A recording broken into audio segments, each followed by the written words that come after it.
578 jours de guerre à Gaza et pas l'ombre d'une percée diplomatique qui laisse entrevoir une fin de guerre. Bien au contraire, le Premier ministre israélien annonce une opération intensifiée à Gaza, vers la défaite du Hamas pour sauver les otages toujours captifs, dit-il, et il ajoute « La population sera déplacée pour sa protection ». Le ministre des Finances, Bezalel Smotrich, va encore plus loin.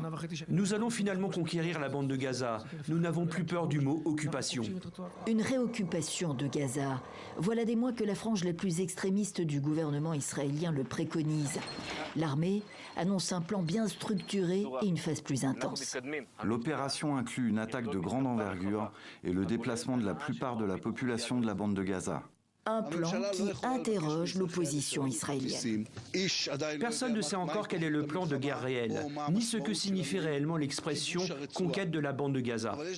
Mais une chose est sûre, cette guerre coûte très cher. L'ancien ministre de la Défense se dit extrêmement sceptique. Notre intérêt réside dans un accord global et non dans des accords au coup par coup qui laissent les otages entre les mains du Hamas. Nous ne nous réveillerons pas un matin pour découvrir que le Hamas n'existe plus, comme dit le Premier ministre. Lundi, devant la Knesset, ils étaient des centaines à protester contre ce plan d'extension de la guerre à Gaza. Les familles des otages, très inquiètes notamment.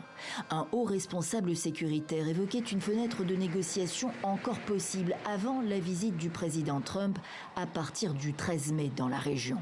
Réponse du Hamas ce mardi, négocier une trêve n'a plus d'intérêt à ce stade.